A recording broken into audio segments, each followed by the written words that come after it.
was supposed to be a perfect evening. The grand dining room glowed with golden chandeliers, glasses clinking, laughter filling the air. Yet at the corner table sat a man whose world had quietly fallen apart. Daniel Whitmore, once celebrated as one of the most brilliant financial minds of New York, now felt hollow. His marriage had collapsed after years of cold distance, and his ex-wife had left him to raise their only son, Ethan, alone. Ethan, beautiful, gentle, and autistic, was Daniel's entire universe.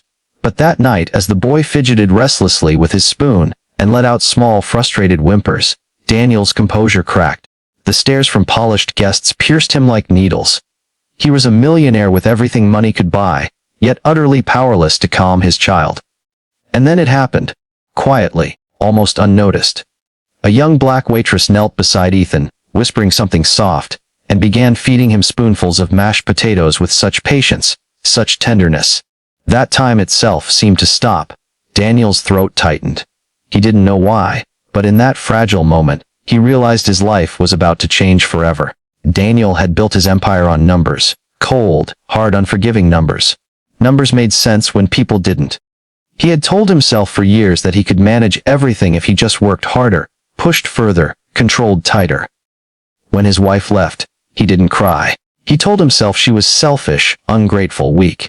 When Ethan was diagnosed with autism at 4, he didn't break down. He read medical journals, researched therapies, bought the best private care. Daniel was Daniel's shield, and it had kept him moving forward like a machine. But that night in the restaurant, something cracked. As the waitress gently guided Ethan's hand and fed him with patience, Daniel hadn't been able to summon. A shameful anger burned in him. Why couldn't I do that? Why couldn't I reach my own son? He shifted in his seat, pulling at his cufflinks as if that could hide his trembling hands. Guests stared, whispering. He imagined the words. Look at him, all that money, and he can't even manage his boy.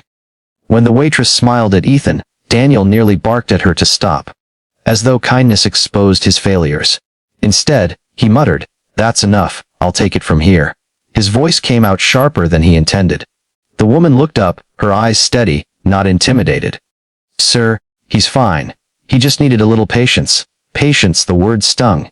He dismissed her with a wave, pulling Ethan closer. The boy resisted, whining, refusing the spoon. Daniel clenched his jaw, trying to force composure. He wasn't weak. He wasn't failing. This wasn't happening. But as he left the restaurant that night, Ethan crying in his arms, Daniel couldn't erase the image of that waitress kneeling on the floor, feeding his son like he mattered more than the world around her. Something inside him stirred. A whisper he didn't want to hear.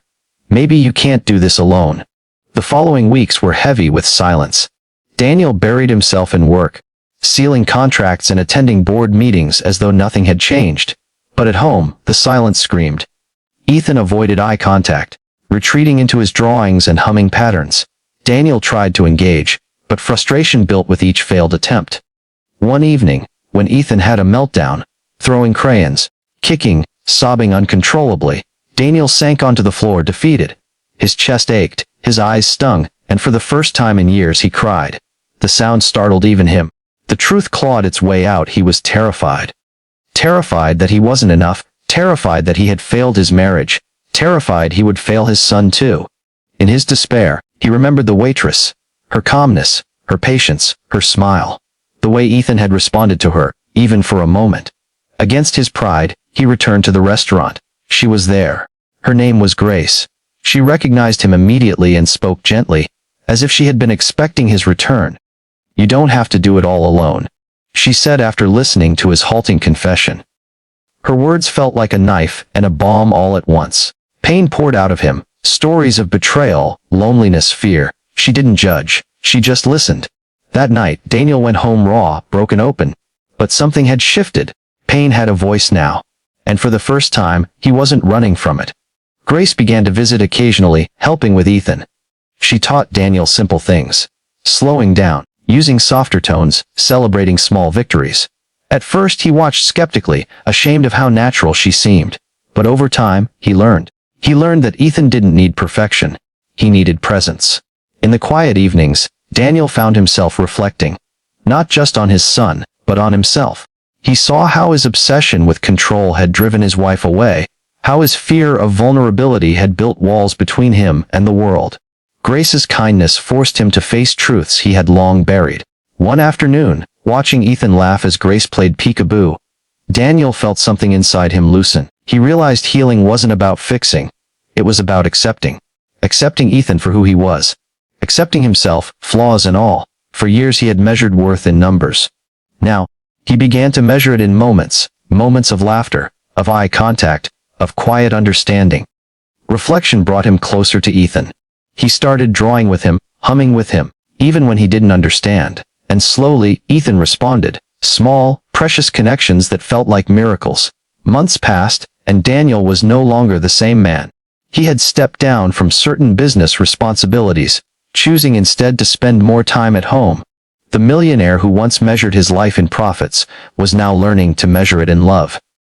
Grace remained a steady presence, but more importantly, Daniel found strength within himself. He learned to breathe through Ethan's meltdowns, to celebrate his unique way of seeing the world. He learned that growth wasn't about becoming who he thought he should be, but about embracing who he truly was. One evening, Ethan climbed into his lap without prompting. For the first time, the boy whispered, "Daddy." The word broke Daniel wide open. Tears streamed freely, but this time they weren't from despair. They were from gratitude. Daniel looked at Grace, who simply smiled, as though she had always known he was capable of this transformation. And in that moment, Daniel understood. His wealth, his titles, his control meant nothing compared to this fragile, beautiful gift of connection. Moral of the story: true healing begins when we let go of control, face our pain, and embrace love in its purest form. No amount of success can replace the quiet strength found in patience, kindness, and human connection.